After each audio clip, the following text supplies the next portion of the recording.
Alors l'établissement éphémère, effectivement, ça fait quelques années que cela existe, mais ça existe sur plusieurs formes très différentes. Alors, il y a le restaurant éphémère, effectivement, qui est fait par un chef qui investit un lieu pendant une période extrêmement courte et déterminée à l'avance. Et ça peut être un chef, comme ça peut être un acteur très particulier de la restauration qui investit un lieu.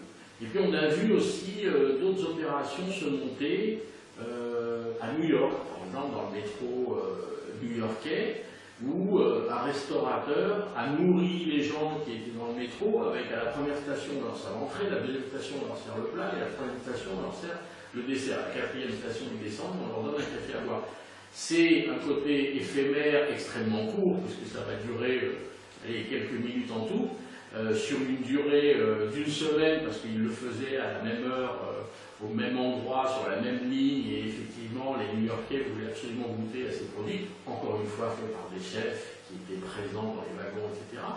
Et puis on a vu une troisième forme d'éphémère, c'est les industries agroalimentaires et les grands fabricants qui montaient des opérations éphémères pour fêter leur anniversaire. Je pense notamment à Danette, qui a fêté un gros anniversaire il y a quelques années, et qui avait fait dans le premier arrondissement une location d'une librairie. Ils ont demandé à la librairie de se déménager pendant une semaine, et ils ont investi les lieux, et ils ont proposé aux consommateurs de venir gratuitement manger de la Danette pour leur anniversaire, mais pire que ça, c'est de customiser leur Danette avec des parfums que le groupe Danette proposait en ce moment. Et ça a été un laboratoire pour eux, parce qu'ils se sont aperçus qu'il y avait 3 parfums qui arrivaient en tête, et 3 complémentarités de Danette qui arrivent en tête. Et d'ailleurs, on les a vus 2 ans plus tard dans la grande distribution. Donc c'est devenu un laboratoire. Et puis, j'ai aussi en souvenir Michel et Augustin, qui avait pris quelques mètres carrés à la grande épicerie Paris pour monter le bar à vache. Qu'est-ce qu'un bar à vache? Eh ben, c'est un bar à yaourt, tout simplement, où on achetait un yaourt et on demandait de customiser notre yaourt avec du topping, avec des M&M's, enfin, plein de trucs à mélanger. C'était vraiment très très bon. Et ça permettait à Michel et Augustin, encore une fois, de faire un laboratoire et de tenter effectivement une opération qu'ils avaient appelée bar à vache, tout à fait dans leur style de communication. Bref, l'éphémère est très intéressant pour tester. L'éphémère est très intéressant pour un consommateur qui voit défiler sur une surface qu'il voit régulièrement différents acteurs.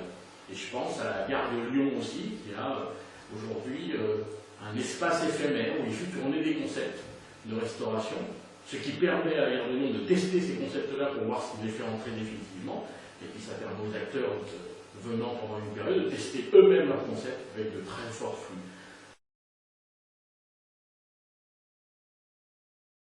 Le restaurant éphémère a peu de chances d'être un échec, à moins que le concept soit vraiment pas bon et qu'il n'intéresse personne. Mais l'éphémère crée aussi une frustration, parce que quand il s'en va au bout d'une semaine ou au bout de 15 jours, les consommateurs, s'ils ont apprécié, en redemandent. Et c'est là où on voit effectivement si on a créé de la privation et que l'éphémère peut devenir plus durable sur une période, etc.